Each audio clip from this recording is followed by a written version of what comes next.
তো আমি অর্ণব, তোমরা দেখছো প্যারট অর্ণব ইউটিউব চ্যানেল। তো আজকের ওয়েদারটা কিন্তু খুবই খারাপ। তো দেখো, তো আজ কিন্তু একটু রোদ ওঠেনি। তো পাখিদের কিন্তু খুবই একটা সমস্যার ব্যাপার এখন। তো আমি লাইট জ্বালিয়ে রেখেছি সেই কাল থেকে, তো এখন অফ করিনি। তো চারিদিকটা ঢেকে রেখেছিলাম। তো দেখো কেমন হাওয়া দিচ্ছে।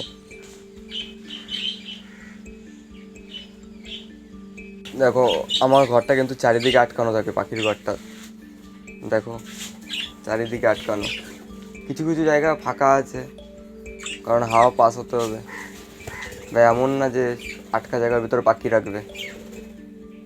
তো আমার কিছু কিছু জায়গা ফাঁকা আছে, ওখানে আছে, তো সাইড থেকে আছে।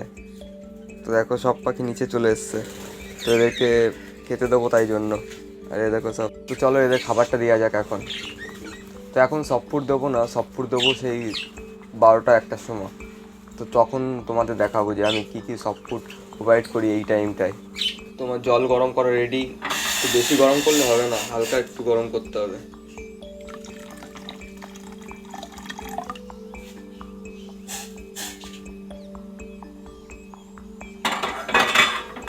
তো এদিকে খাবারটা আমি রেডি করে নিয়েছি, এদিকে জল গরমটা হয়ে গেছে।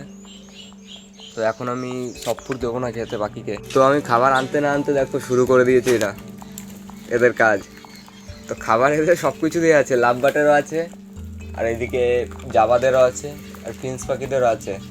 তো খাবারটা এরাই শেষ করে দিচ্ছে আমি ভিডিও করতে করতে। তো দেখো কীভাবে খাচ্ছে দেখো সকালে। তো সরি ভিডিওটা অফ করার জন্য, তো আমি অফ করেছিলাম। আমি একা ফোন ধরবো না, খাবার দেবো পাখিদের, তাই জন্য। তো দেখো সব পাখি খাবার খাচ্ছে। এদিকে এদিকে দেখো, ওইদিকেও খাচ্ছে।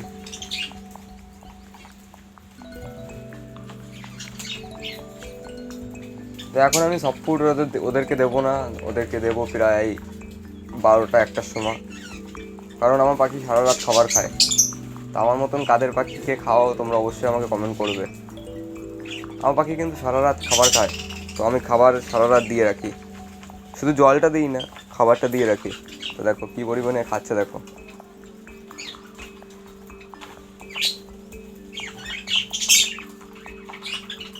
দেখি ভালো করে।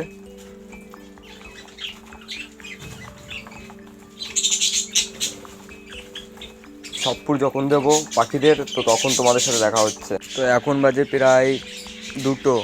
তো হালকা হালকা রোদ উঠেছে এখন। তো এখন আমি পাখিদের সফট ফুডটা দেবো।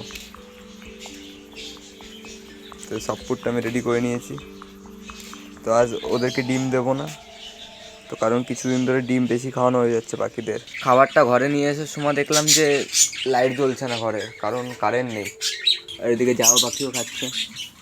তো ওই যে আরেকটা জাবা এর ভিতরে ঢুকে গেছে, তো ওটাকে এখন বের করতে হবে। তো দেখো যাওয়ার চেষ্টা করছে, কোথা থেকে ঢোকে কোথা থেকে বেরোয় সেটা আমিও জানি না, কারণ কোথা থেকেও ফাঁক নেই।